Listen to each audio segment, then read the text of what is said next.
There are people in this world who move through life like shadows, present but unseen, speaking but unheard. Nadia was one of them. She had learned early that silence was safer than sound, that stillness drew less attention than movement. At 24, she had perfected the art of disappearing in plain sight. She worked the morning shift at Ross's, a small Italian restaurant tucked between crumbling brownstones in a part of the city where dreams came to die quietly. The kind of place where the coffee was always too bitter and the regulars never tipped enough. She didn't mind. She had never expected much from the world, and the world had obliged by giving her even less. Her hands moved constantly, clearing tables, refilling cups, carrying plates that burned her palms through thin dish towels. But when she tried to speak, the words tangled in her throat like wire. A stutter that had followed her since childhood, a cruel inheritance from a father who drank too much and a mother who left too soon. So Nadia learned another language instead. Her hands became her voice, graceful, fluid, speaking in gestures that most people never bothered to understand. The other waitresses thought she was strange. The cook called her the quiet one, as if she had no name at all. The manager kept her on because she never complained, never called in sick, never caused problems. She was useful in the way that invisible things often are. But there was something else about Nadia that no one knew. Something she kept locked behind her silence. She noticed everything. The way a man's shoulders tensed when his phone rang. The tremble in a woman's hands when she ordered her third glass of wine before noon. The exhaustion in a child's eyes when their parents fought across the table. Nadia saw the world's quiet suffering because she knew its language intimately. She had been fluent in pain long before she learned to sign her first word. Before we go on, tell us, where are you watching from? Drop it in the comments below. The morning it happened, the sky was the color of old bruises.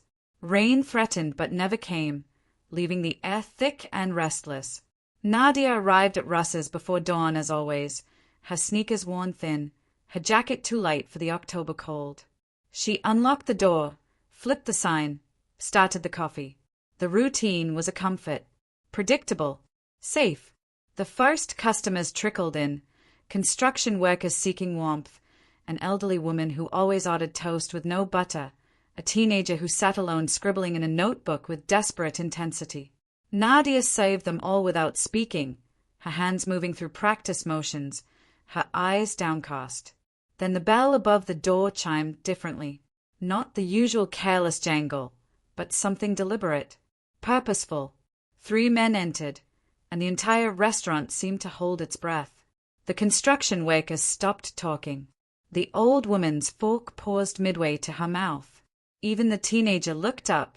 Nadia felt it too, that animal awareness of danger walking into a room. The first man was tall, wearing a suit too expensive for this neighborhood. His eyes swept the space like a searchlight, cataloging exits, threats, weaknesses. The second man followed, younger, hands in his pockets, trying too hard to look casual. But it was the third man who made Nadia's pulse stutter. He moved slowly, one hand resting on the second man's arm for guidance. Elderly, perhaps 70, with silver hair combed back from a face that must have been handsome once. He wore dark glasses despite the dim morning light, and his steps were careful, measured. Blind. The word formed in Nadia's mind with certainty. The suited man spoke to her manager, Tony, in a voice too quiet for Nadia to hear.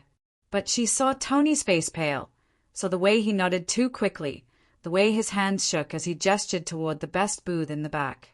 Whatever these men were, whoever they were, Tony was afraid of them. The old man settled into the booth with dignity that seemed out of place in Ross's worn vinyl seats. The younger man sat beside him, protective, watchful. The suited man remained standing, scanning, always scanning. And Nadia knew she would have to serve them. Her section. Her problem. She approached with the coffee pot clutched in both hands to keep them steady, her heart hammering against her ribs. The suited man's eyes fixed on her like a gun sight. Cold. Evaluating. She poured coffee for the younger man first, then reached for the old man's cup. "Is there a menu in Braille?" the old man asked. His voice was gentle, cultured, with an accent that spoke of old country roots and new world success. Nadia froze. There was no Braille menu. There was barely a regular menu, just a laminated card with faded pictures and prices written in marker. She looked at Tony behind the counter, but he was deliberately avoiding her gaze. The suited man was staring at her, waiting for her to fail, to be dismissed, to prove herself as useless as everyone already believed. And something in Nadia, something that had been sleeping for a very long time, woke up. She set down the coffee pot. The old man's face was turned toward her expectantly, and though he couldn't see, she felt seen anyway, truly seen. For the first time in longer than she could remember, her hands moved before she could stop them, signing, spelling out the day's specials in the air between them with fingers that knew this language better than any other. She didn't expect him to understand. How could he? But as her hands moved, something changed in his expression. The younger man's eyes widened. The suited man's hand moved toward his jacket, then stopped. The old man smiled, actually smiled, and then his hands moved too, gnarled fingers, weathered with age, but sure and steady. Signing back. Asterisk good morning. Asterisk his hand said. Asterisk it's rare to meet someone who speaks properly anymore. Asterisk Nadia's breath caught. The restaurant fell away. The watching eyes, the fear, the weight of her entire small life, all of it vanished. Because here, in this impossible moment, was someone who understood, someone who spoke her language, someone who saw her, not despite her silence, but because of it. Asterisk my name is Nadia, asterisk her hand said, forming each letter with care. Asterisk mine is Luca, asterisk he replied. Asterisk and I am very pleased to meet you. Asterisk. The younger man was staring at them both, something like wonder crossing his face. The suited man had stopped scanning, his attention now fixed entirely on Nadia and the old man conversing in silence. She asked him what he wanted to eat. He told her. They spoke of coffee and weather and the small courtesies that make strangers into acquaintances. And when she walked away to place his order, Nadia didn't realize that she had just signed her own fate. That in that moment of connection, of being seen and understood, she had stepped into a current that would carry her far from everything she knew. The old man, Luca, turned his face toward the younger man beside him and spoke in Italian, his voice warm with something that might have been approval. And the younger man, who Nadia would later learn was named Marco, looked at her with new eyes, calculating, considering, deciding. The morning shift continued. Rain finally came, drumming against the windows, turning the city gray and silver. Nadia brought their food, and Luca signed his thanks, asked her small questions that required real answers. Where had she learned? Who had taught her? She told him the truth. Her grandmother, deaf from birth, the only person who had ever had patience for Nadia's broken voice. They signed for 20 minutes, 30, an hour. The other customers came and went. Tony watched from behind the counter with a mixture of confusion and fear. The suited man, whose name she would never learn, stood guard, and Marco watched Nadia with an intensity that should have frightened her, but somehow didn't.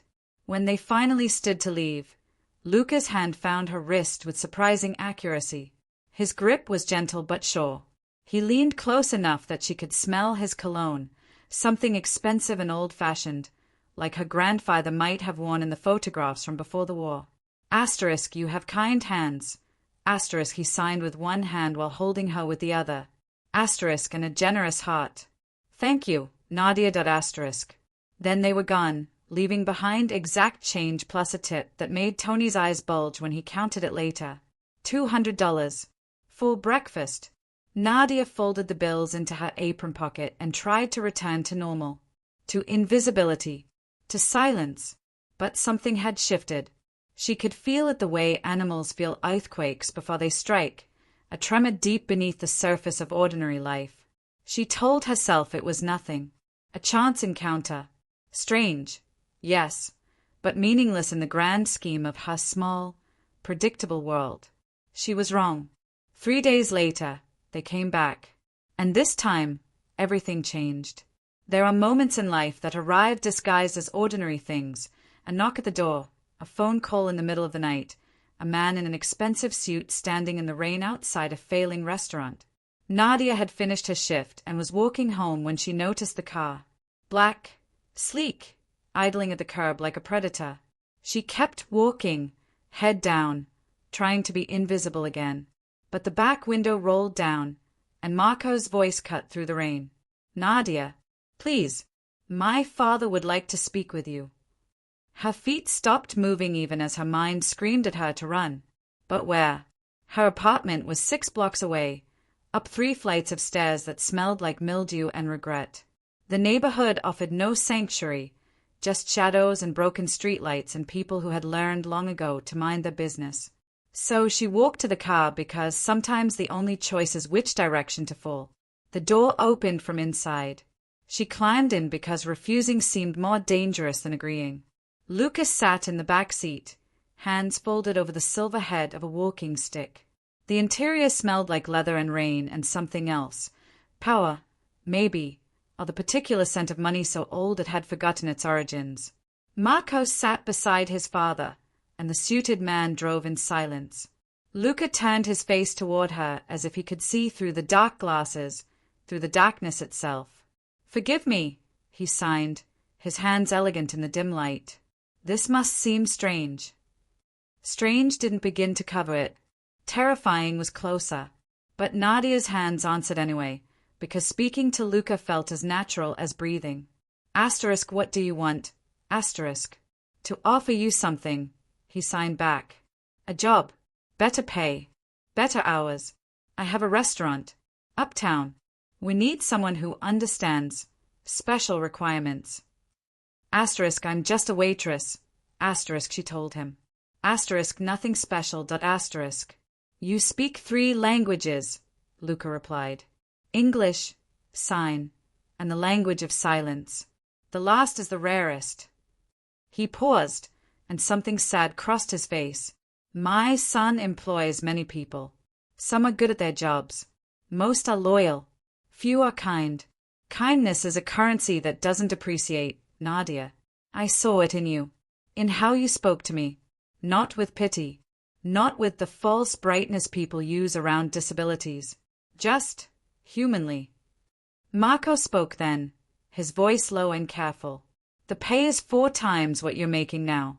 You'd work directly with my father. Lunches, dinners when he wants company.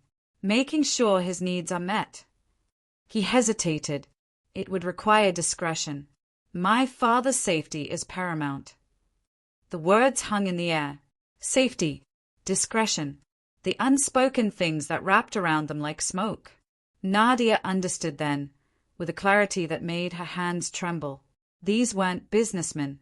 Or rather, they were, but not the legal kind.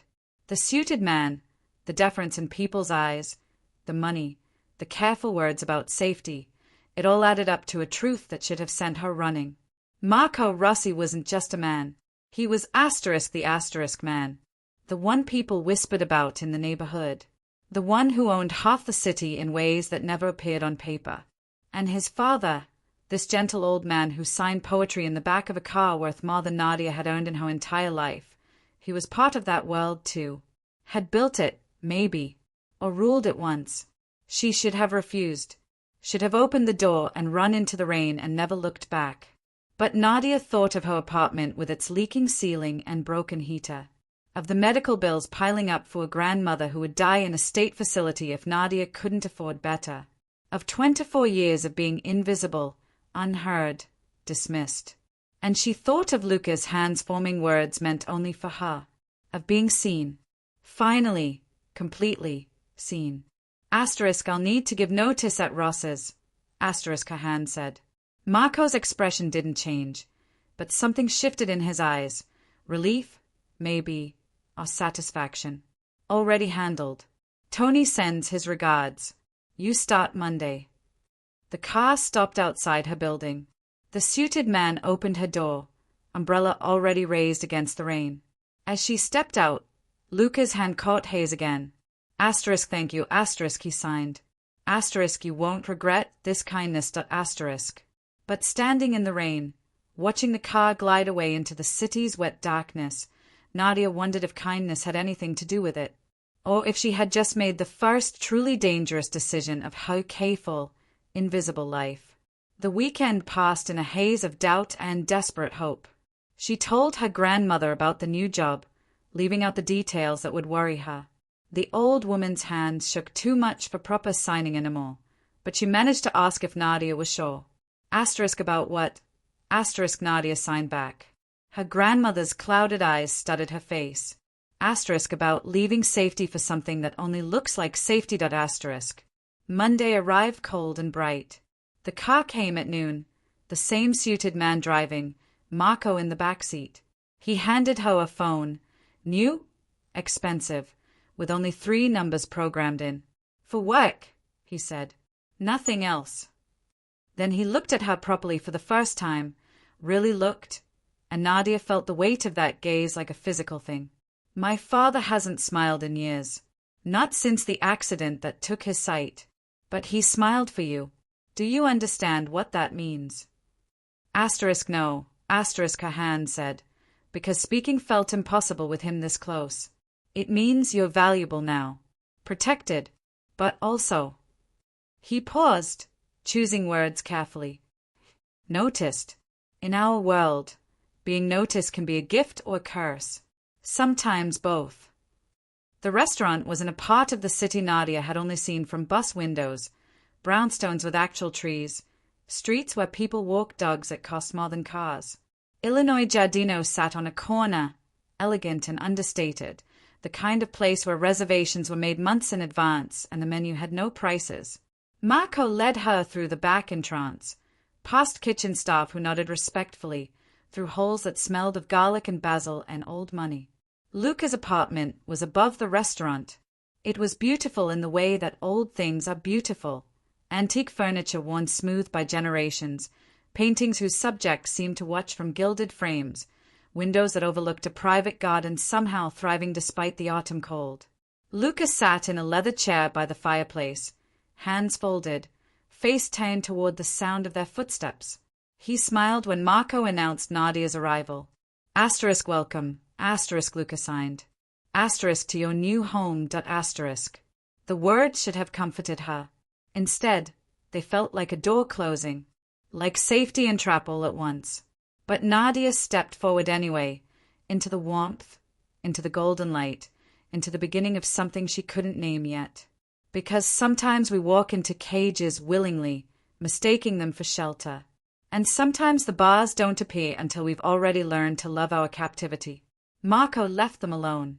The suited man remained by the door, silent as furniture, and Luca's hands began to move, telling her about the apartment, his routines, his needs. Simple things, human things. But beneath the ordinary conversation, Nadia felt the current pulling her deeper. Felt herself becoming part of something larger and darker than she could understand. Yet when Luca asked her to join him for lunch, when his hands formed the question with such gentle courtesy, she found herself saying yes. Found herself sitting across from a blind old man who saw her better than anyone ever had. Found herself forgetting, for just a moment, that every gift comes with a price, and that she had just agreed to pay it.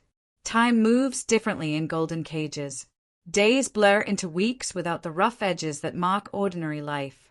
Nadia's new routine was soft, comfortable, almost surreal compared to the sharp poverty she'd known before. She arrived at Illinois Giardino each morning to find fresh flowers in the apartment, coffee already brewed, Luca waiting with that small smile that had become precious to her. They would sit in the sunlit breakfast room and talk, his hands and hers moving through conversations about music, about books, about the small philosophies that accumulate in a long life.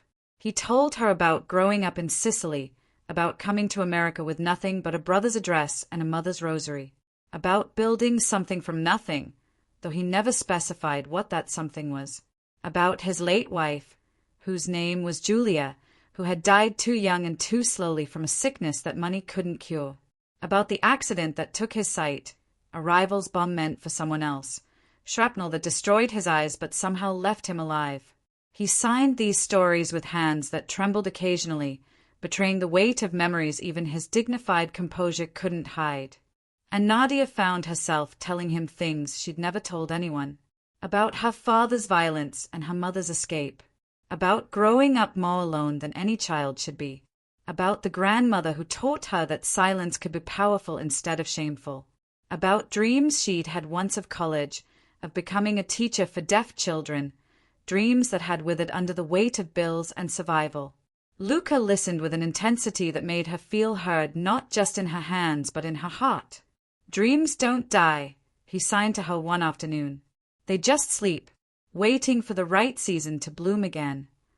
If this story has already found a place in your heart, don't forget to like, comment, subscribe, and check the description box below for more stories that stay long after they end. But the apartment, for all its comfort, was still a cage. Nadia noticed the locks on the doors that required code she didn't have. Noticed the way the suited man, whose name was Dante, she learned, stood always between her and the exit. Noticed that her new phone only made calls to 3 numbers and received calls from none. When she asked Luca about leaving, about shopping on her own or visiting her grandmother, his face grew sad but firm. Soon, he signed. When Marco is certain you're safe, there are people who would hurt me through anyone I care about. You must understand, this protection is for you as much as for me.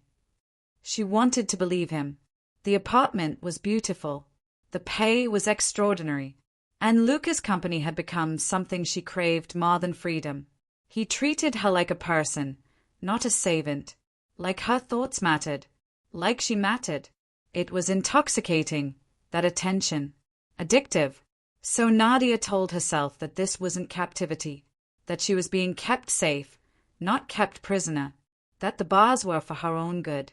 Marco visited daily, usually in the evenings. He would sit with his father, speaking in rapid Italian that Nadia couldn't follow, discussing things she was grateful not to understand. Business, problems, solutions that required careful implementation. She learned to be invisible again during these conversations, present but unnoticed.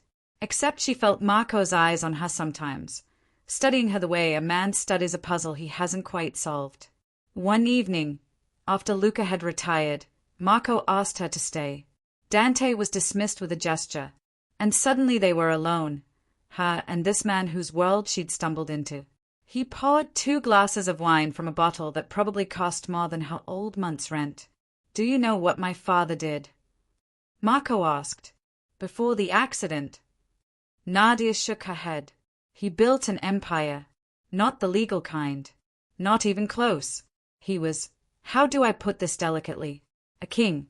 Ruthless when he needed to be. Generous when he could afford it. Feared by many. Loved by few. Marco drank, his eyes never leaving her face. The accident changed him. Made him softer. Vulnerable. My enemies see that as weakness. They think he's lost his teeth. They are wrong. He set down his glass. But he is vulnerable now. And people he cares about become targets. Do you understand? Yes, her hand said, though understanding and accepting were different things. Good. Because you've become someone he cares about. Which means you're under my protection now. But protection has rules. He counted them on his fingers. You don't leave without Dante. You don't speak to anyone about our family. You don't ask questions about things that aren't your concern. And most importantly, he leaned forward. You don't betray his trust. Because if you do, if you become a threat to my father, to this family, protection becomes something else entirely. Are we clear? Crystal. Nadia signed, her hand steady even as her heart raced. Marco studied her a moment longer, then nodded. I think we understand each other. That's good. My father says you're special. That you have a kind heart. I hope he's right. For your sake. After he left, Nadia stood at the window looking down at the garden below, at the iron gates that kept the world out and her in. She thought about leaving, about running. But where would she go? Back to the apartment with the leaking ceiling? Back to Russ's and Tony's wandering hands and tips that never covered bills? Back to invisibility? Or forward, deeper into this strange new life where she was fed and clothed and valued, even if that value came with chains made of kindness? The days continued. Autumn deepened into something that felt like winter's threat. Luca taught her Italian signs, different from American ones, poetic and old-fashioned. He told her about Sicily, about the village where he was born, about orange groves and black sand beaches. He recited poetry, Dante and Petrarch, his hands shaping words that had survived centuries. And Nadia fell a little bit in love with him. Not romantically, but in the way a starving person loves the first person who offers bread without judgment. She started to look forward to their mornings, to anticipate his questions, to care about his comfort. The cage stopped feeling like a cage and started feeling like, what? Home? Sanctuary? She wasn't sure, but she was certain that leaving would hurt now, that she had become attached to her captivity in ways that should have frightened her, but mostly just confused her. Marco noticed. Of course he noticed. Men like Marco noticed everything. You're good for him, he said one afternoon, finding her in the library where she'd been reading to Luca. He's happier. Younger, almost. He paused. Thank you. The word surprised her. Marco didn't seem like a man who thanked people often. She nodded, not trusting her hands to respond properly. And Marco smiled, a rare thing that transformed his face from dangerous to almost handsome. You're wondering when you can visit your grandmother. It wasn't a question. Soon. I promise. There are complications right now. Business matters that make movement risky. But soon. Soon. That word that meant everything and nothing. Nadia wanted to believe him. Wanted to trust that this kindness was real, that the protection was necessary, that the cage was temporary. But late at night, lying in bed in the room they'd given her, beautiful, comfortable, locked from the outside, she wondered if soon was just another word for never, if she had traded one kind of poverty for another, and if the price of being seen, of being valued, was too high. But morning would come. Luca would smile, and Nadia would sign *good morning* back.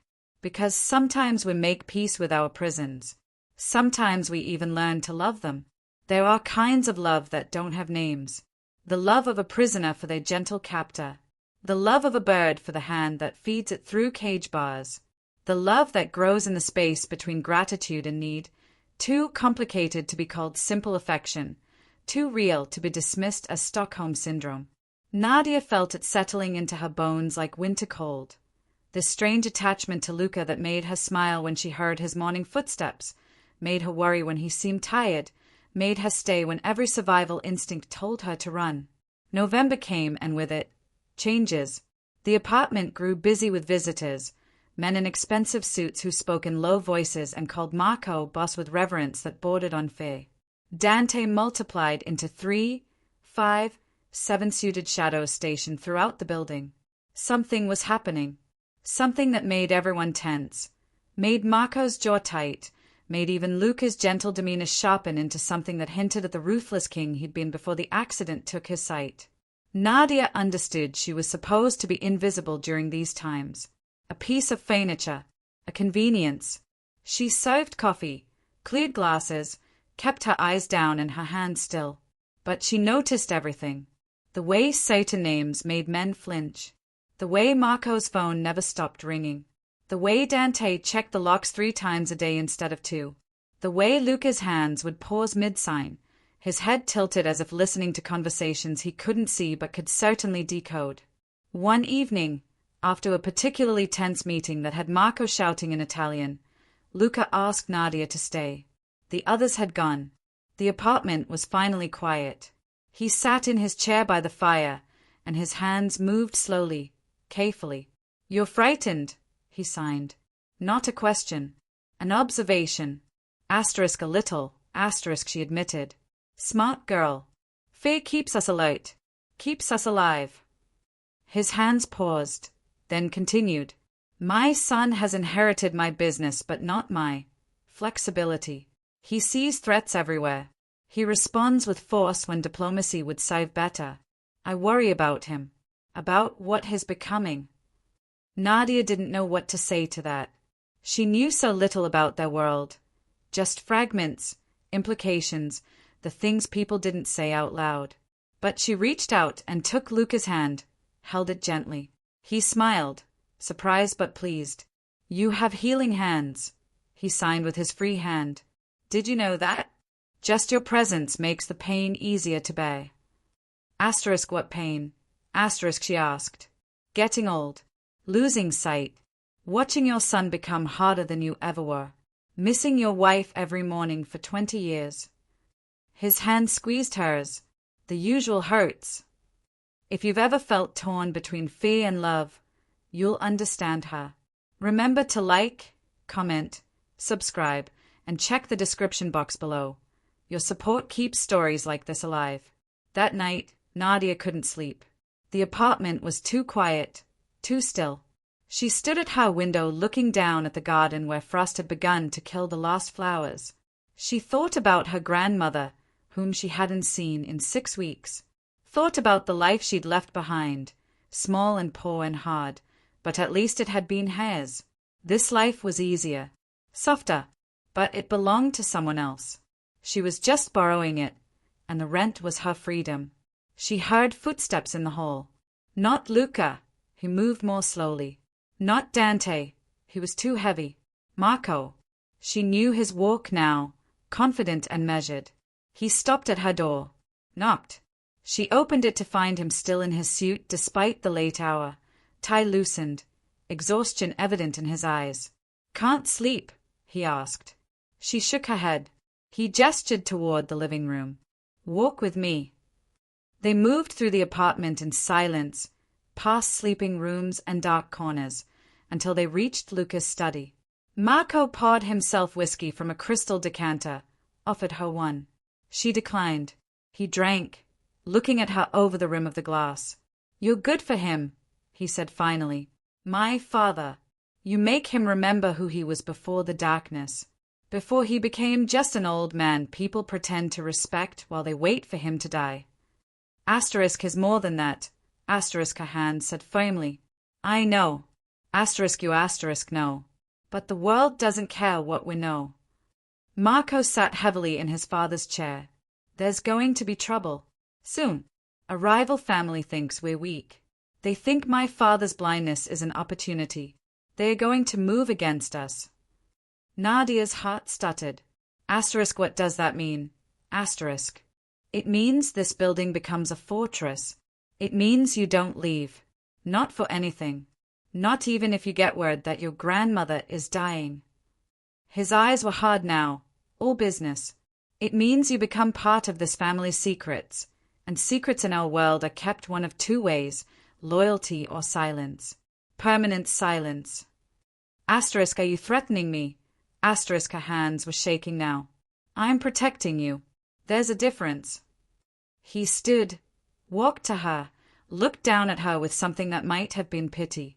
You stumbled into our world by accident, by being kind to a blind old man.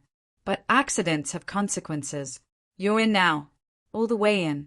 And the only way out is if my father stops caring about you or if you betray us. I strongly advise against both. He left her there, alone in the dark study, her hands trembling. And Nadia understood finally, fully, what she had become. Not an employee, not a companion, a hostage, a pawn, a liability that needed managing. The golden cage had revealed its teeth. The gentle captivity had shown its claws.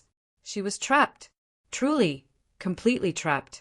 And the man who had trapped her had done it with kindness so sincere she'd walked willingly into the cell and thanked him for the key. She should have hated Luca then, should have blamed him. But when morning came and she found him waiting for breakfast, smiling at the sound of her footsteps, signing asterisk good morning, dear girl, asterisk all she felt was a confused tenderness.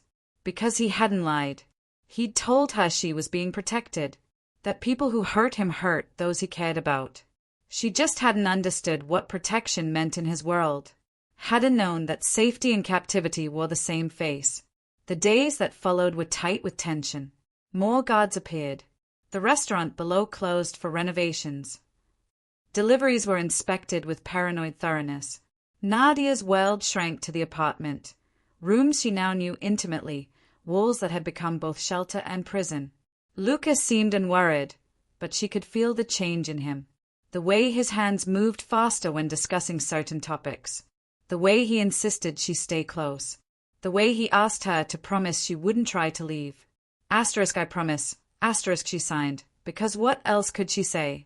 And because part of her, a shameful, needed part she didn't want to acknowledge, didn't want to leave, didn't want to go back to being invisible, didn't want to lose this strange, complicated bond she'd formed with an old man who saw her better blind than the world ever had with eyes. Marco's visits increased. He seemed always present now, conferring with Dante, taking phone calls in harsh Italian, cleaning a gun at the dining room table with the casual ease of someone who'd performed the task 1,000 times. Nadia tried not to stare, tried not to think about what that gun might be used for, tried not to imagine violence in these elegant rooms. One afternoon, Luca called her to his side. His hands moved urgently. If something happens to me, he signed, Marco will protect you. I've made him promise. You'll be taken care of. Set up somewhere safe with money to live on. Nothing's going to happen to you, she signed back, frightened by the finality in his words. We don't know that. We can't know. But I needed to tell you. You've given me something precious these last months. Peace. Company. A reason to wake up. Whatever comes, I want you to know you've been a gift. Tears blurred her vision. She took his hands, held them tightly. And Luca, this blind old king, smiled at her with such gentleness that her heart broke a little. Because love, she realized, didn't care about circumstances, didn't care about cages or captivity or the violence lurking just outside the door. Love happened anyway. Inconvenient, complicated, real. That night, the storm they'd all been waiting for finally broke. Violence, when it comes, arrives faster than thought. One moment the world is ordinary, the next it's chaos wearing the face of inevitability. Nadia was reading to Luca, Dante's Inferno appropriately, when the first gunshot shattered the evening's quiet. Then another. The sound too loud, too real, too wrong for this elegant space. Luca's hand shot out, gripping her wrist with surprising strength. Down, he commanded, speaking aloud for the first time she could remember. Under the desk. Now. She obeyed because terror made obedience easy. The antique desk was solid oak, built when furniture was meant to last through generations. She crawled beneath it as more shots cracked through the air. Shouts in Italian. Running footsteps. The sound of someone, falling hard. Luca remained in his chair, impossibly calm, face turned toward the sounds of violence as if watching a show only he could perceive. The door burst open. Dante entered, gun drawn. Blood on his shirt, not his own. Nadia prayed. Boss, we need to move you. Now. He grabbed Luca's arm, holding him up with practiced efficiency. The old man didn't resist, didn't protest, just let himself be pulled toward the safe room Nadia had never been shown. But at the door, Luca stopped. Turned back. The girl, he said. Bring her. No time, Dante argued. More gunshots. Closer now. The sound of glass breaking. I don't leave without her. Luca's voice carried an authority that made even Dante flinch. Bring. Huh. Dante cursed in Italian, holstered his gun long enough to reach under the desk and drag Nadia out by her arm. Not gently, not carefully, just efficiently, like moving a piece of luggage. She stumbled, her legs numb from crouching, her heart hammering so hard she thought it might crack her ribs. The safe room was behind a false panel in the library. Steel reinforced, Dante explained later, capable of withstanding anything short of military-grade explosives. Inside, it was small and windowless. A bed, a table, water, supplies. A place to wait out sieges. A tomb disguised as salvation. Luca pulled Nadia down beside him on the bed, his arm around her shoulders, holding her steady even as she shook. Outside, the sounds continued. Gunfire, shouting, the unmistakable thunder of something exploding. Dante stood at the door, gun ready, phone pressed to his ear, receiving updates in clipped Italian. Minutes stretched into hours, or maybe just minutes that felt like hours. Time had no meaning in that metal box with death scratching at the walls. Finally, silence. Worse than the noise, somehow. The kind of silence that meant something had ended. Dante listened to his phone, nodded, then turned to them. It's over. They are gone. We held the building. Casualties? Luca asked, his voice steady. 3 of ours wounded. 1 dead. All of theirs dead or running. Dante's expression was grim. Marco wants you both upstairs. Says the penthouse is secure. The penthouse. Nadia had never been to the penthouse, Marco's private domain on the top floor. They climbed stairs because the elevator was too exposed. Dante ahead, another guard behind. The apartment they'd left was chaos. Bullet holes in walls. Shattered glass. Blood on the hardwood floors. Nadia's stomach lurched, but Luca's hand squeezed hers, steadying. Asterisk keep walking, asterisk his touch said. Asterisk don't look. Just keep moving that asterisk. Marco's penthouse was untouched, pristine, a world above the violence, though only by a few floors. He stood at the window overlooking the city, phone in hand, still giving orders in that voice that expected absolute obedience. When they entered, he turned. His shirt was torn, a cut above his eyebrow bled sluggishly, but his eyes were clear, focused, alive with something that looked like triumph. Papa, he said, embracing his father carefully. Then, surprising Nadia, he pulled her into a brief, fierce hug. You're both safe. Thank God. Thank asterisk God. Asterisk when he released her, his hands were shaking slightly.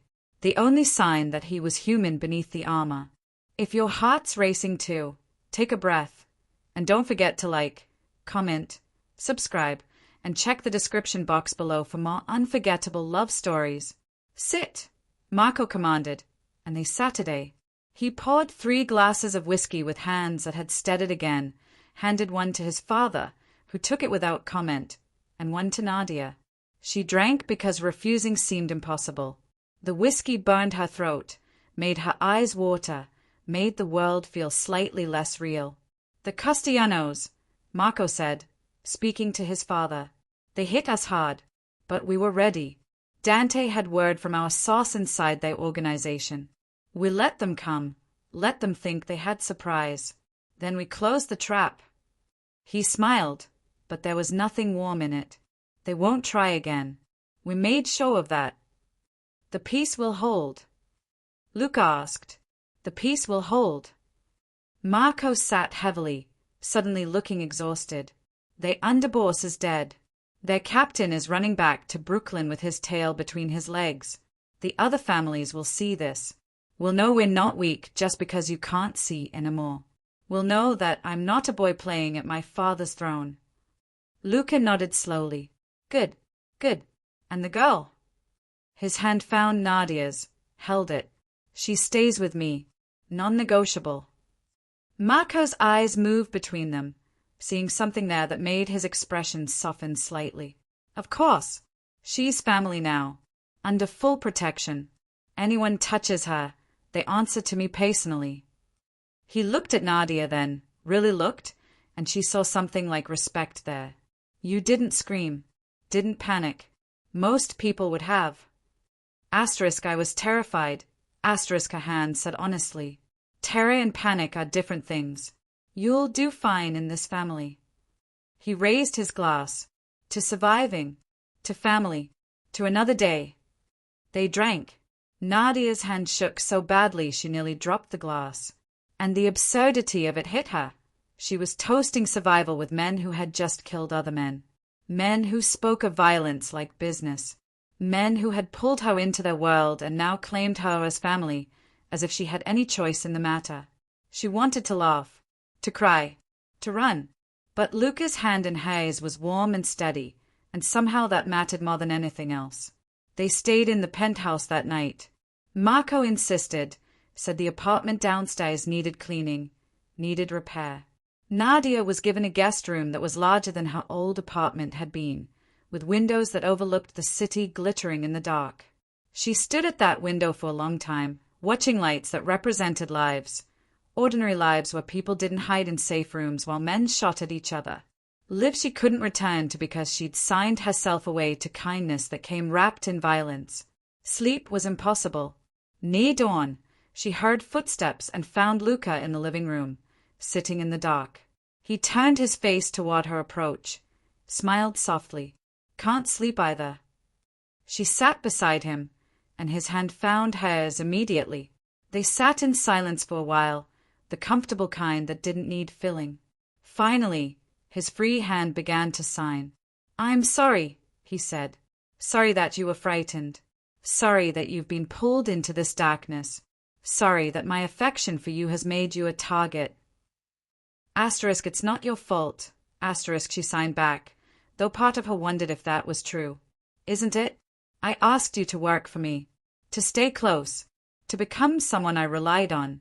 I knew the risks. You didn't." His hands paused, then continued. "You could leave. After this. Marco would arrange it. Money, a new apartment somewhere safe, far from all this. You could go back to your life." Nadia's breath caught. Freedom. Right there. Offered freely. She could leave the cage. Return to poverty and safety and invisible ordinary life. She'd want that. She'd leap at the chance. But her hands moved without permission from her logical mind. Asterisk, I don't want to leave you. Asterisk. Luca's expression crumpled slightly. Relief and sorrow mixed together. Why? Why would you stay after seeing what this family is? What we do? Asterisk, because you see me. Asterisk, she signed. Asterisk, because for the first time in my life, someone looks at me and sees something worth keeping. Because you're kind and wise and you treat me like I matter. Because I... Asterisk, she stopped, not sure how to finish. Because you what? His hands were gentle, coaxing. Asterisk, because I love you. Asterisk, she signed, the words feeling huge and terrifying and true. Asterisk, not as a boss, not even as a father figure, just as someone who's become necessary to me. Is that wrong? Asterisk. No. Luca signed back, his hands trembling now. No, dear girl, it's not wrong. It's the most right thing I've heard in years. He pulled her close, held her as she finally cried, for the fear, for the violence, for the impossible situation she'd stumbled into. And he rocked her gently, this blind old man who'd survived bombs and rivals and the loss of everything, and he signed into her hair, "You're safe. I promise. You're safe with me." But safety, Nadia was learning, was just another word for beautiful captivity. And she had chosen it, chosen him, chosen this strange, violent, gentle world over freedom. Because sometimes love makes us prisoners more effectively than any lock or guard. Sometimes we forge our own chains and call them home. When dawn finally came, pale and cold through the windows, Nadia made her choice. She would stay, not because she had to, but because leaving Luca would hurt more than staying in the cage. Because being seen, truly, completely seen, was worth the price of freedom, even if that price was everything. The aftermath of violence is always strange. The world continues, indifferent to the fact that people died, that blood was spilled, that everything changed. The apartment downstairs was cleaned with professional efficiency. The bullet holes were patched. The blood was scrubbed away. Within days, no visible evidence remained of the attack, though the invisible scars lingered in everyone's heightened awareness, in the additional guards, in Marco's heart at edges. Nadia returned to her routines, but they were different now. Luca held her hand more often, checked on her constantly, as if reassuring himself she was real and present and safe. They didn't speak of her confession, that raw admission of love signed in the pre-dawn darkness, but it hung between them, acknowledged in every gentle touch, every concerned glance of his sightless eyes, every time he said her name like a prayer. Marco changed too. He was softer with her now, as if she'd passed some test she hadn't known she was taking. He asked about her grandmother, about her old life, actually listened to her answers. He brought her books, novels in English and Italian, poetry collections, even a new phone with more than 3 numbers programmed in. For emergencies, he said. And because my father says you've earned trust. Trust, a gift and a burden in this world where trust could get you killed. Nadia understood she was being rewarded for staying, for choosing captivity over freedom, for proving her loyalty through inaction. She should have resented it, should have felt manipulated. Instead, she felt strangely grateful, because being trusted meant being valued. And being valued, even in this twisted way, felt better than being invisible. Winter settled over the city properly now, December bringing snow that turned everything briefly beautiful before traffic churned it to gray slush. Christmas approached, and with it, preparations that surprised Nadia. Illinois Giardino reopened, the repairs complete, new staff hired to replace those who died or fled. And Luca announced he would host a dinner, a family dinner for Christmas Eve. I want you there, he signed to Nadia. Not as staff, as family. Asterisk, I'm not family, asterisk, she protested. You are to me. And in this house, what I say matters. His hands were firm. Marco has already approved it. You'll sit with us, eat with us, be recognized as under our protection officially. The implications made Nadia's head spin.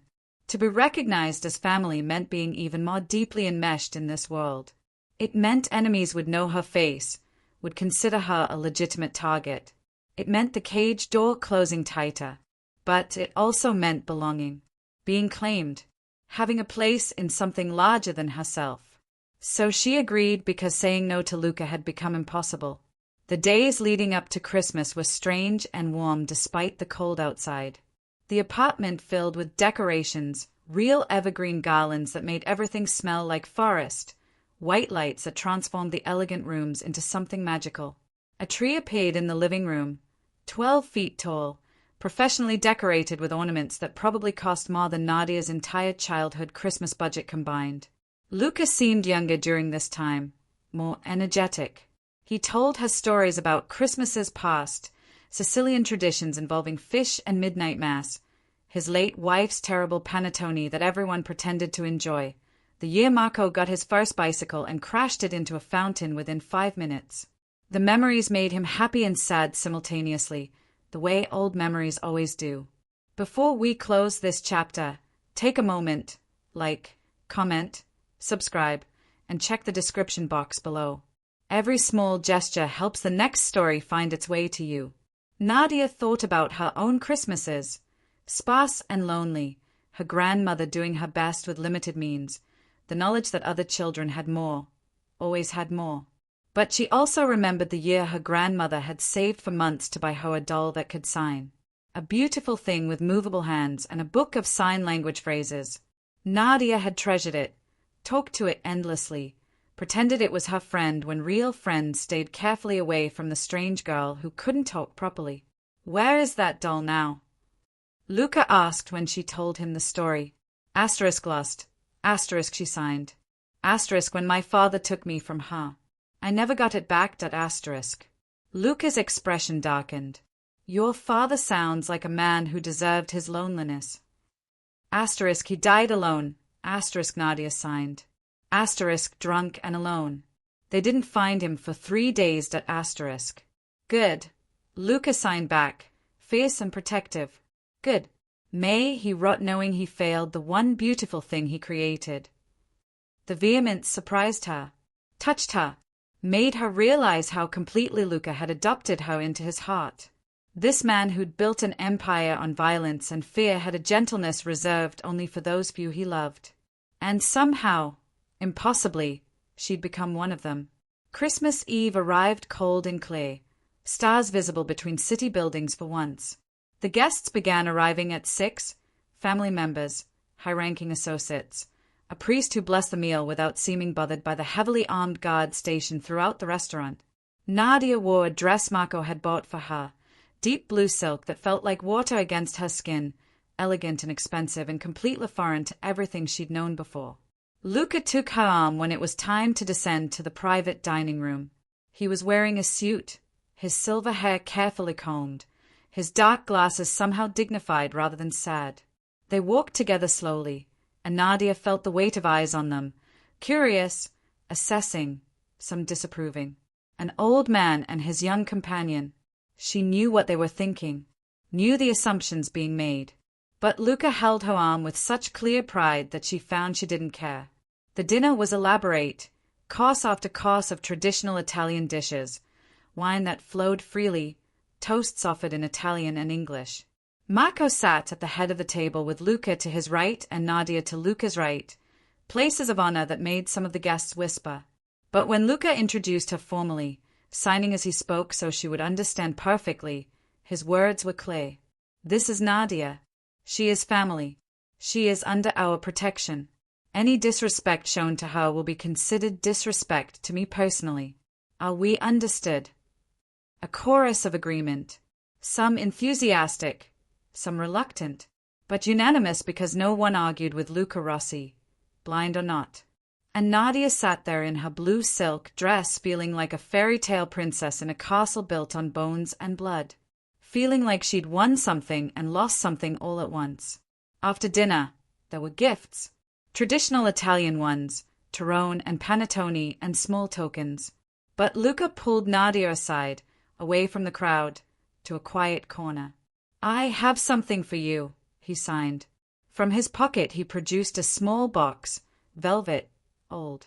Inside was a ring, not flashy, not a diamond, but a simple gold band with small sapphires circling it.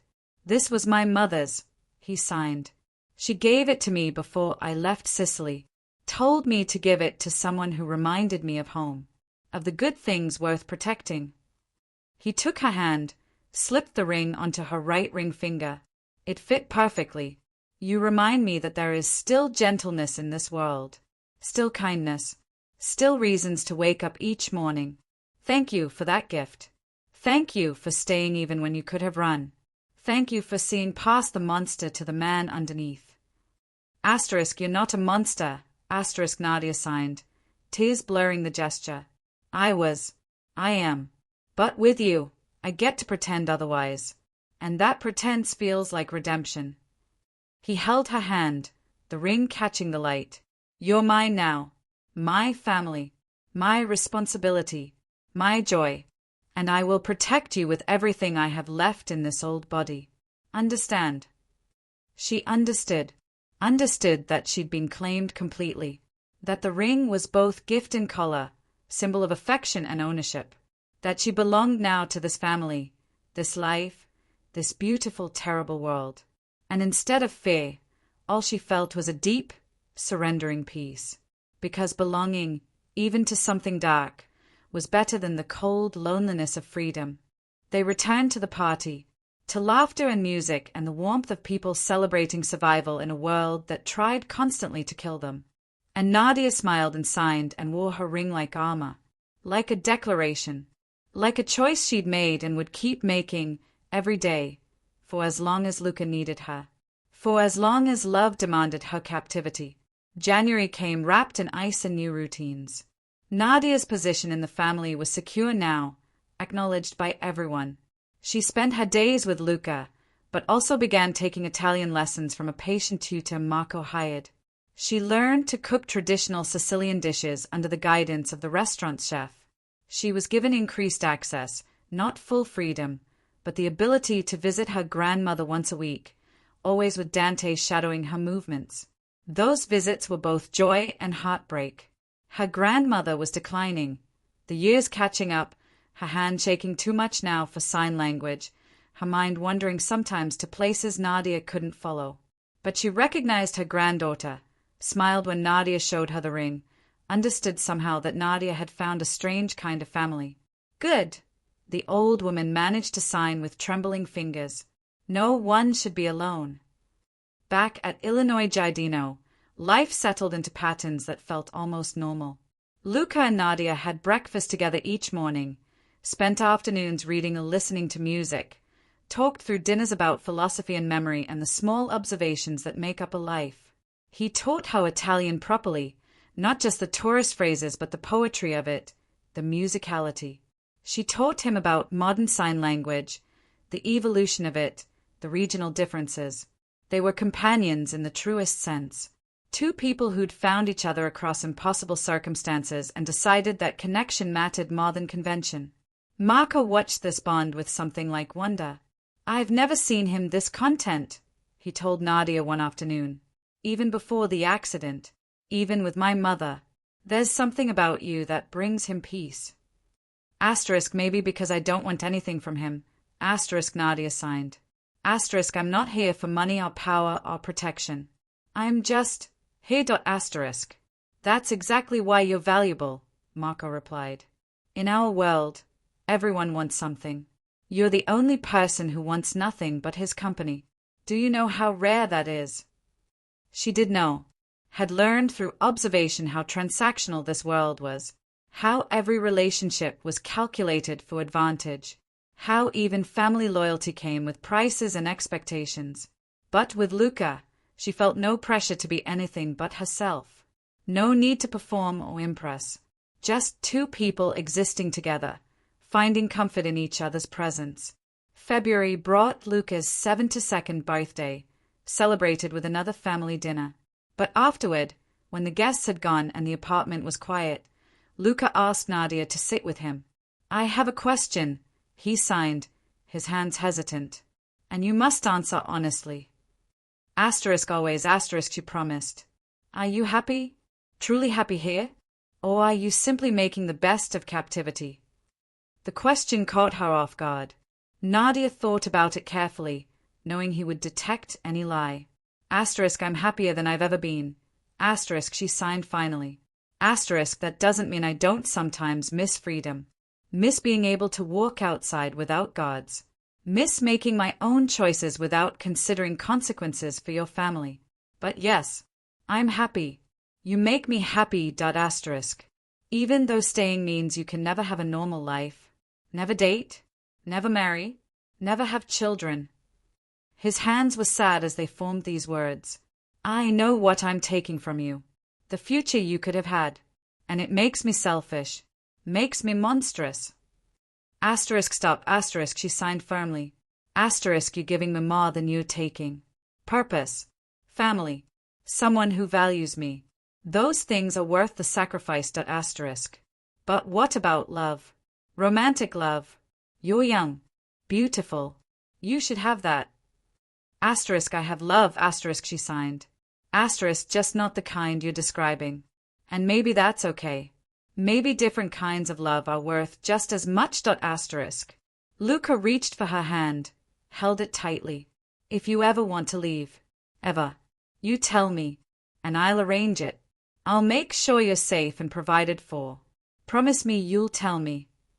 She promised, though both of them knew it was a lie, because leaving had become impossible not through force but through attachment.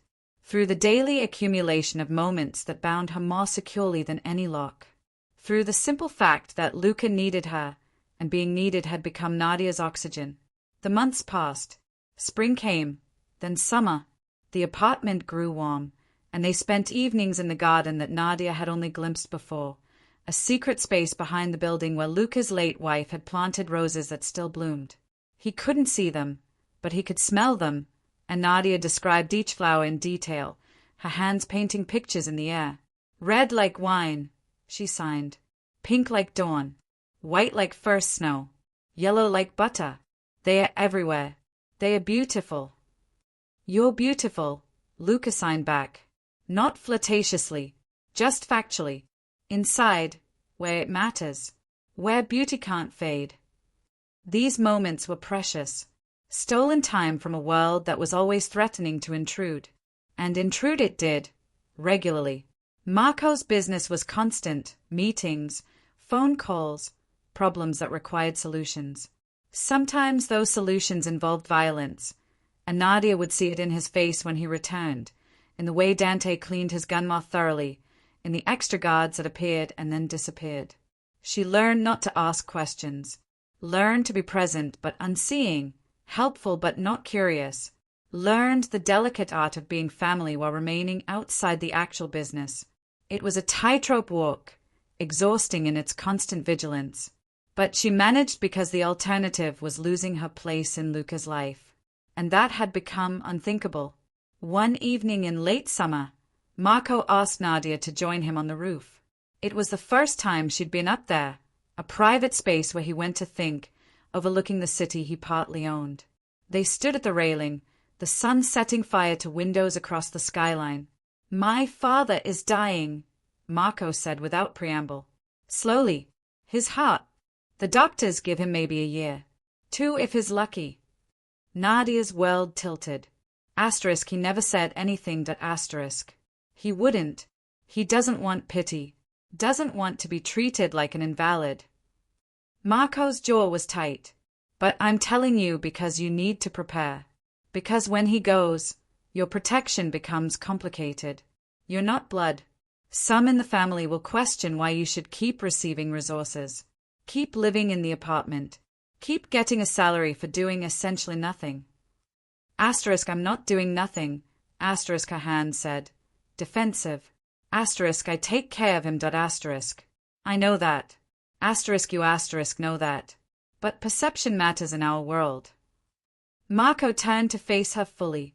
"I'll honor my father's wishes. You'll be taken care of. But it will be different.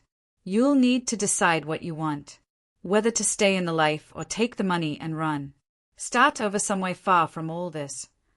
The thought of losing Luca was a physical pain. Sharp. Immediate. She couldn't breathe around it. Asterisk, "How long have you known?" Asterisk. 6 months. Since the chest pain started. Since the first doctor's visit he swore me to secrecy about. Marco's expression was bleak. "I'm telling you now because you deserve time to prepare. Because I've watched you with him, and I know this will destroy you when it comes. And because—" He hesitated. "Because you make his last year bearable, maybe even happy. And I want you to know how grateful I am for that.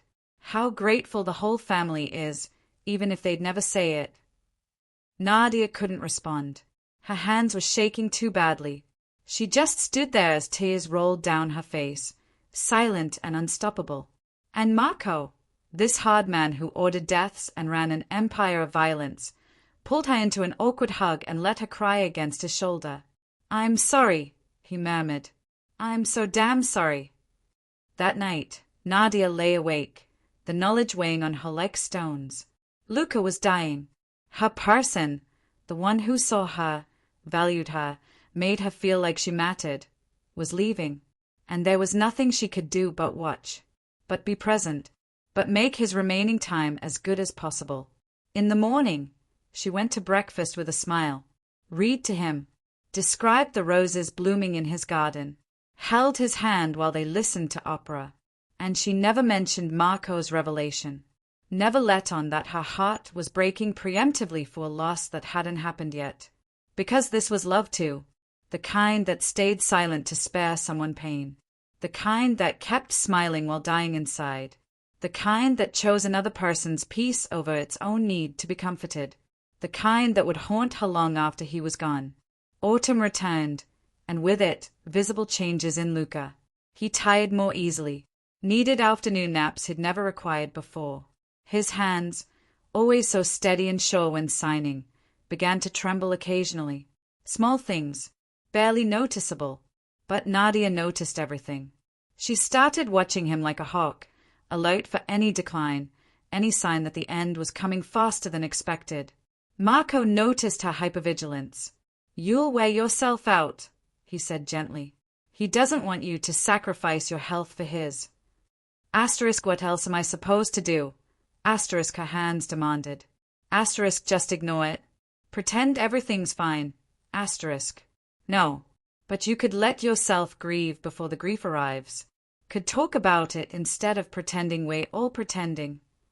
But talking about Luca's mortality felt like inviting it in, like acknowledging it would make it happen faster. So Nadia stayed silent on the subject, even as it consumed her thoughts. Even as she watched him diminish week by week, his energy fading, his breathing sometimes labored, his smile still gentle but requiring more effort. One October afternoon, Luca asked her to sit with him in his study. "I need to tell you something," he signed, and Nadia's heart stopped because those words were never good. "I know Marco told you. About my heart. About the doctors." He shouldn't have, she signed, defensive of Marco though she'd been furious with him. "I asked him to. Because I need to talk to you about what happens after." Luca's hands moved slowly, deliberately. "I've made arrangements. You'll receive money. Enough to live on for life if you're careful.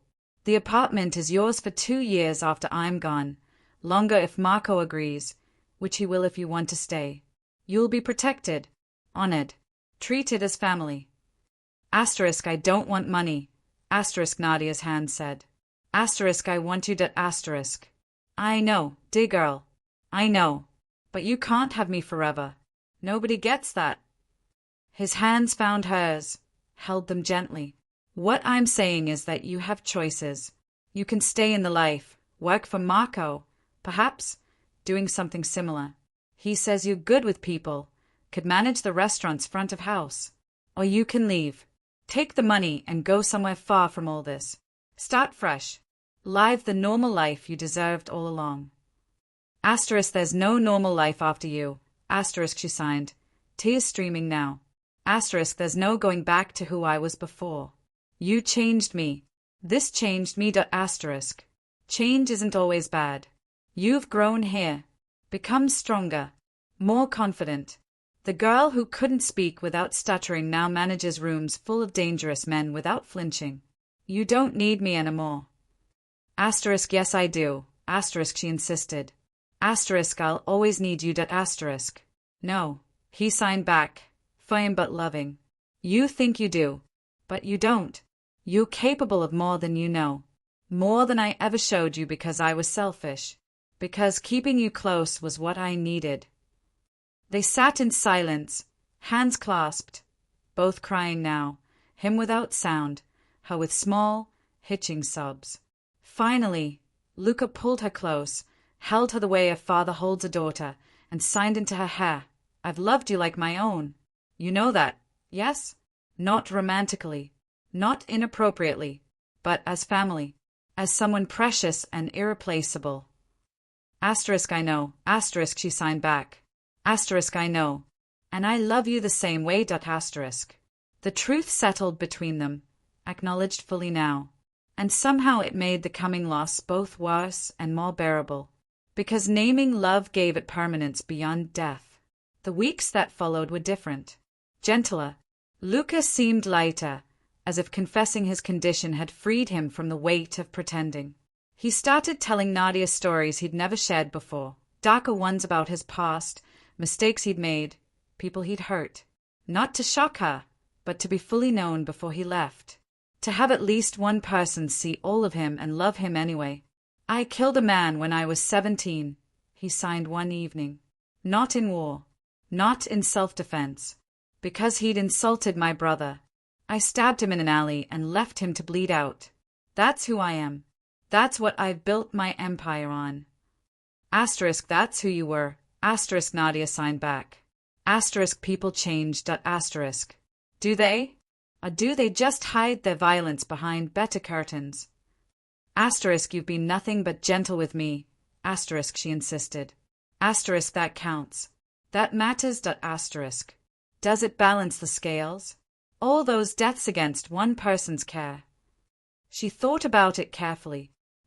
Maybe not. But it's not my job to judge your whole life. Just to love you in this moment. And I do. His expression crumpled. "How did I deserve you?" You didn't, she signed with a small smile. But you got me anyway. Lucky you. He laughed then, rare and genuine.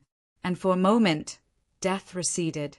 For a moment, it was just two people who loved each other, sitting in a warm room, grateful for now. December came again. Another Christmas. But this one felt final, heavy with unspoken goodbyes. The family dinner was smaller, more intimate. Luca tired quickly and retired early, Nadia at his side. In his room. She helped him into bed, a new necessity that embarrassed him and broke her heart. I hate being weak, he signed from the pillows. Asterisk, you're not weak. You're just tired. Asterisk, she adjusted his blankets, made sure he was comfortable. Asterisk, rest. I'll be here when you wake up. Asterisk. Will you stay? Tonight? Just be in the room? I don't want to be alone. Asterisk, I'll stay. Asterisk, she promised. Asterisk, always. Asterisk.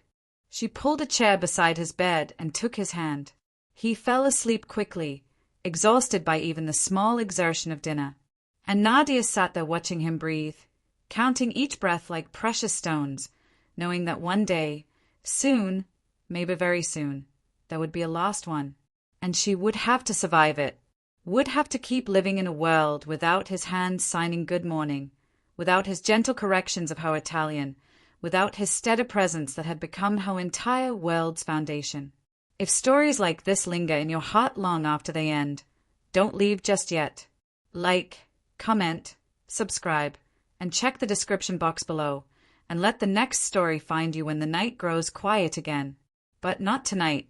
Tonight, he was still breathing, still alive, still hers for a little while longer.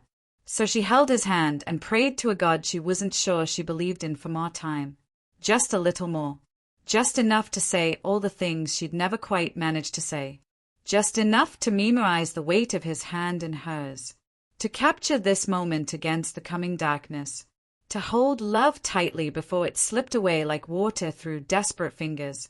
The end came quietly, which surprised no one who knew Luca. No dramatic crisis. No hospital machines beeping frantically. Just a gradual fading, like a sunset surrendering to night. January was bitter, the city wrapped in snow that never seemed to melt. Luca spent most days in bed now, his strength gone, his breathing labored. Doctors came and went, managing pain, offering comfort, speaking in soft tones to Marco about hospice care and final arrangements. Nadia barely left his side. She'd moved into his room, sleeping in the chair, eating only when Marco insisted, existing in a timeless space where the only thing that mattered was Luca's presence. The family understood. Visitors came and paid respects, spoke in hushed voices, left quickly. This vigil belonged to her. This goodbye was hers to witness. He was lucid sometimes, drifting other times. On good days, his hand still moved, signing weakly, telling her stories, making small jokes, asking her to describe the snow falling outside windows he couldn't see but could hear in the wind. On bad days, he slept through everything, and Nadia could only watch and wait and pray.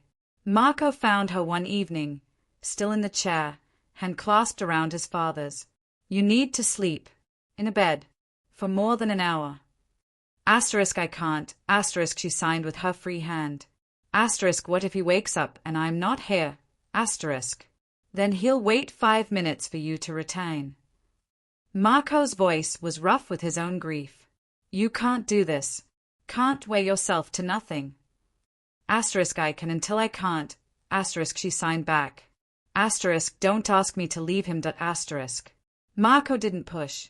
Just brought food she didn't eat, water she barely drank, blankets she didn't notice. He was grieving too, losing his father, the man who'd taught him everything, who'd built an empire that Marco now shouldered alone. But his grief was private, managed behind closed doors and in brief conversations with Dante. Nadia's was public, visible, raw. One afternoon, Luca woke clearer than he'd been in days. His hands found hers immediately, held tight. Nadia, he signed, each gesture slow and deliberate. My beautiful, kind girl. Asterisk, I'm here. Asterisk, she signed back. Asterisk, always here. Asterisk. I need to tell you something. While I still can. He paused to breathe, the effort visible. You saved me. Not my life. That was ending anyway. But you saved my soul. Reminded me there was still good in this world. Still gentleness. Still reasons to be more than the monster I'd become. Asterisk, you were never a monster to me. Asterisk, she insisted. Because you chose to see past it. That's your gift, Nadia. You see people's best selves, even when they've forgotten those selves exist. His hands trembled but continued. When I'm gone, don't let this life make you hard. Don't let Marco's world steal your softness. Promise me. I promised. And promise me you'll live. Really live. Not just survive. Find joy. Find purpose. Find whatever normal looks like for you now. His grip tightened slightly. Don't make me your whole world. Don't make loving a ghost your entire existence. How can I promise that? Tears were falling again. Always falling now. How do I just stop loving you? You don't stop. You just learn to carry it differently. Let it be memory instead of weight. He was tiring now. She could see it. But he had more to say. I'm not afraid of dying. I've done it before in smaller ways. Lost my sight. Lost my wife. Lost pieces of myself to age and violence. This is just the final loss. And I'm ready for it. I'm not. She signed desperately. I'm not ready. I know. But ready or not, it's coming. And you will survive it. Because you're stronger than you know. Braver than you believe. More capable than I ever let you discover. His hands slowed, each word requiring visible effort now. Thank you. For every moment. Every morning. Every conversation.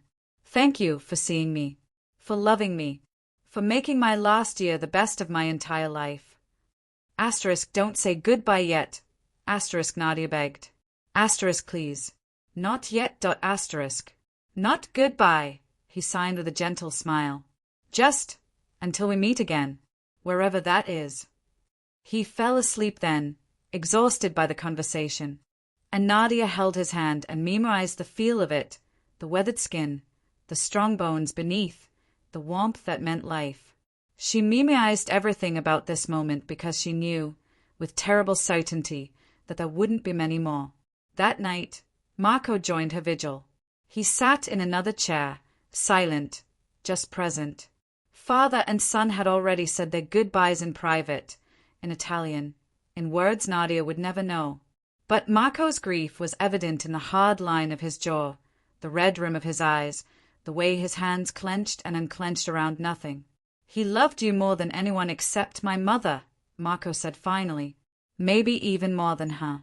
You gave him something she couldn't, a reason to be gentle in a life that demanded violence. He loved you too. Nadia signed. Was so proud of you. I know. But his love for me was complicated. Required. Biological. His love for you was a choice. Pure. That's rarer. Marco stood, looked down at his father's sleeping form. When he goes, you'll have choices to make. I want you to know, whatever you decide, you'll have my support, my protection, my gratitude. You don't owe me anything. Don't owe this family anything. Your debt, if there ever was one, has been more than paid. He left her alone again with Luca, with the quiet sound of laboured breathing, with the weight of approaching loss. The hours blurred. Night became day, became night. Nadia existed in a fog of exhaustion and grief. She dozed in the chair, woke at every change in Luca's breathing, held his hand through everything. The priest came on the third day of her vigil. Father Antonio, the same one who'd blessed the Christmas meal. He performed last rites while Nadia watched, not Catholic herself but understanding the comfort of ritual. Luca was barely conscious, but his fingers twitched when the priest blessed him, some deep part recognizing the ancient words. After Father Antonio left, Nadia climbed carefully onto the bed beside Luca. She'd never done that before. It felt presumptuous, inappropriate. But nothing mattered now except being close. She laid beside him, her head on his shoulder, her hand in his. And she whispered, actually whispered aloud despite her stutter, all the things her hands couldn't say fast enough. I love you. You changed everything. You made me real. Made me matter. I'll carry you with me always. In every kindness. In every moment I choose gentleness. You'll be there. I promise. She felt his hand squeeze hers weakly, felt his lips move against her hair, forming words she couldn't hear but understood anyway. Asterisk I love you too, dear girl. I love you too. Asterisk. They stayed like that through the afternoon. Through dinner she didn't eat. Through the evening when Marco checked on them and left without comment. Through the night when snow began to fall again, soft and silent outside the windows. And somewhere near dawn, while Nadia dozed against his shoulder, Luca Rossi took his last breath. Just stopped. Quietly, gently, the way he'd done everything since she'd known him. She woke to the absence of his breathing, to the stillness that meant everything. For a moment, she couldn't move, couldn't think, couldn't process that the man she loved was gone. Then she sat up, looked at his peaceful face, his hands folded now over his chest. And she screamed, actually screamed, a sound she'd never made before, raw and broken and wordless. Marco came running, Dante behind him. But they stopped at the door when they saw. Just stood there while Nadia screamed herself voiceless, while she clutched Luca's still hand and rocked and shattered into pieces too small to ever be fully whole again. Because love, when it ends, doesn't end quietly. It destroys everything on its way out. Leaves rubble where a heart used to be. Leaves silence where there used to be laughter and sign language and morning coffee shared in comfortable quiet. Leaves nothing but memory and pain and the terrible knowledge that being seen, truly seen, comes with the highest price of all. The price of surviving when the person who saw you is gone. The funeral was on a day when the sun shouldn't have been shining. Luca would have appreciated the irony, perfect weather for a man who'd spent his last years in darkness. The church was packed with people from every corner of the life he'd built. Family, associates, politicians who owed him favors, priests who'd taken his donations without asking questions. All come to pay respects to a king who'd ruled quietly from behind his son's shadow. Nadia sat in the front row beside Marco, dressed in black that felt too formal, too final. She'd gone numb somewhere in the days since Luca died. The grief was too large to feel all at once, so it came in waves, sometimes drowning her, sometimes receding enough that she could breathe. People kept speaking to her, offering condolences in Italian and English. She nodded automatically, her hands still, her voice silent even in a situation where speaking might have been appropriate. The service was in Italian. She understood maybe half, but she understood the essence. This had been a man of contradictions, violence and gentleness, power and humility, feared by many, loved by few, but those few loved him absolutely. Father Antonio spoke about redemption, about souls that find peace despite their sins, about mercy that comes not from perfection but from trying, even in small ways, to be better than our worst moments. Marco gave a eulogy that broke halfway through. This hard man who ordered deaths and ran an empire stood at the pulpit and cried while talking about his father teaching him to ride a bike, to tie his shoes, to face fear without flinching, about losing his mother and watching his father carry that loss alone for 20 years, about the accident that took his sight and somehow made him wiser, about a young woman who brought light back into an old man's darkness and gave him a final year of genuine happiness. He didn't say Nadia's name. Didn't need to. Everyone knew who he meant. And when he returned to his seat, he took her hand and held it through the rest of the service. Brothers in grief, if not in blood. The burial was private, just family and Nadia. They laid him beside his wife in a cemetery where Sicilian immigrants had been burying their dead for 100 years. The stone was simple, elegant, * Luca Rossi. Beloved father, husband, friend * Marco had asked Nadia what should be added. She'd signed simply, * and grandfather * because that's what he'd been to her, not literally, but in every way that mattered. People dispersed slowly, reluctantly, back to their lives and their business. But Nadia stood at the grave long after everyone had gone. Marco waited at a respectful distance, Dante beside him, giving her space to say goodbye properly. She knelt in the grass, dress hem soaking up winter melt, and placed her hands on the cold earth. * thank you, * she signed, knowing he couldn't see but needing to say it anyway. Asterisk for everything. For seeing me. For loving me. For teaching me that I matter. I'll try to live like you asked. Try to stay gentle. Try to be more than survival. But God, it hurts. It hurts so much. Asterisk. She stayed until her knees were numb and her hands were shaking from cold. Until Marco's gentle touch on her shoulder brought her back to the world of the living. Come on, he said softly. Let's go home. Home. The apartment that would feel empty now. The rooms that still smelled like Luca's cologne and coffee and old books. The space she'd occupied for over a year that had become both cage and sanctuary. She nodded and stood, legs unsteady, and let Marco lead her back to the car. The weeks that followed were strange. The apartment was his now. Marco had made that official. The money Luca promised was in an account with her name on it. She had choices, freedom, options she'd never had before, and absolutely no idea what to do with any of it. She wandered the rooms like a ghost, touching things Luca had touched, sitting in his chair, sleeping in his bed because her own felt wrong now. Marco checked on her daily, worried she was drowning. Dante brought groceries she didn't eat. The family physician came, prescribed medication for depression she didn't take. Everyone wanted to help, but no one could, because the help she needed didn't exist anymore. One morning, she woke to find Marco sitting in Luca's chair. We need to talk, he said gently, about what comes next.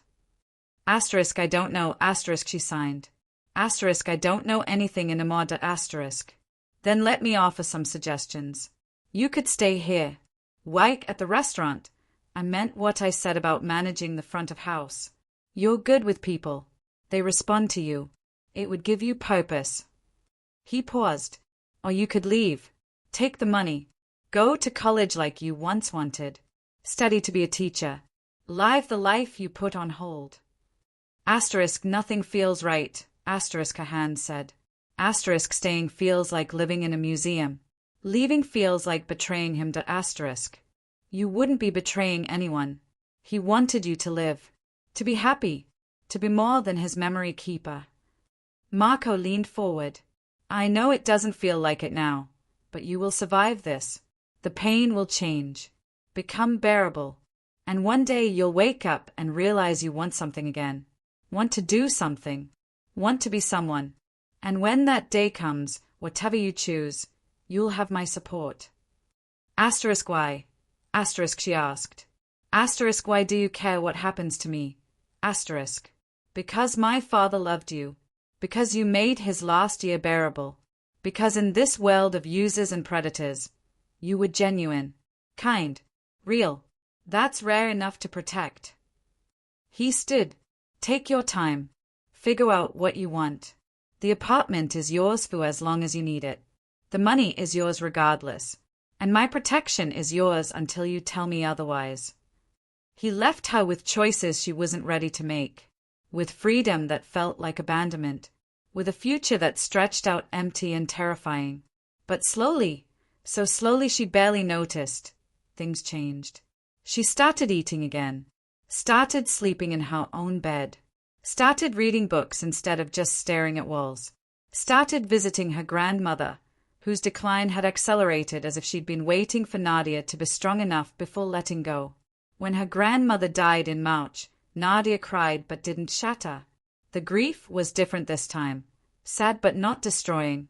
She'd learned how to carry loss now, how to keep living even when pieces of your heart were buried in cold ground. She started helping at the restaurant in April. Just small things at first, greeting guests, managing reservations.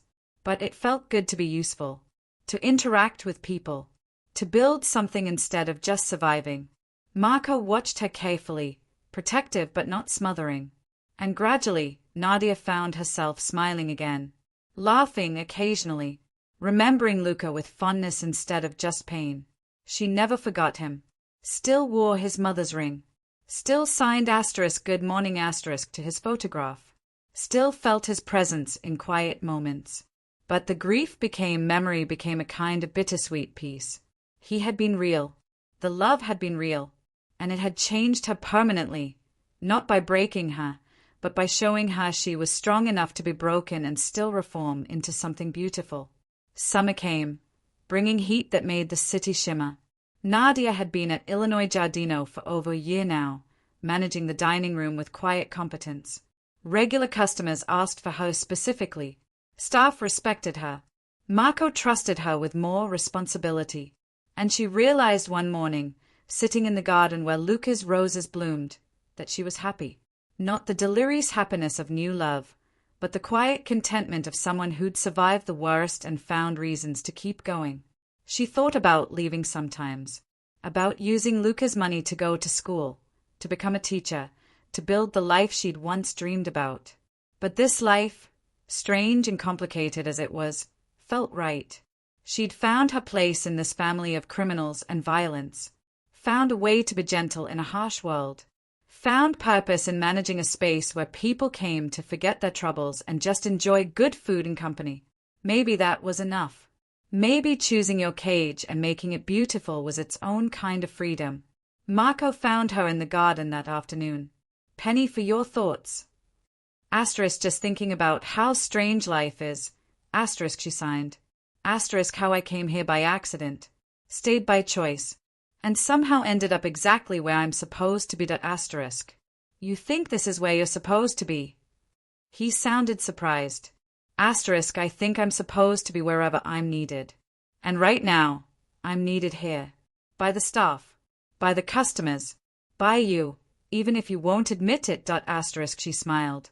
Asterisk and I think Luca would be happy knowing I found a way to stay gentle even in his world. That I'm living like he asked. Asterisk. Marco nodded slowly. He would be proud. I know I am. They sat together in comfortable silence, surrounded by roses that had survived another winter, and Nadia felt a deep peace settle into her bones. The grief hadn't gone away, probably never would, but it had transformed into something she could carry, a weight that reminded her she'd been loved, that she'd mattered to someone, that her strange, captive life had been worth something. And in the golden afternoon light, with the city humming beyond the garden walls and the scent of roses in the air, Nadia understood finally what Luca had tried to tell her. That love, in all its forms, gentle and fierce, freeing and binding, joyful and heartbreaking, was always worth the cost. Even when the cost was everything. Even when it left you changed forever. Even when freedom and captivity became so intertwined you couldn't tell where one ended and the other began. Because being seen, truly seen, was the most human thing of all. And she had been seen, completely, by a blind man who'd looked past every wall she'd built and found the person hiding underneath. And that gift, that brief, beautiful, terrible gift, would stay with her always, long after the grief faded, long after the memories softened, long after everyone who knew what they'd meant to each other was gone. Some stories don't have happy endings, but they have true ones. And sometimes truth is better than happiness. Sometimes being changed is more important than being saved. Sometimes love is the cage we choose, and the freedom we find inside it. Asterisk if stories like this linger in your heart long after they end, don't leave just yet. Like, comment, subscribe, and check the description box below, and let the next story find you when the night grows quiet again. Asterisk.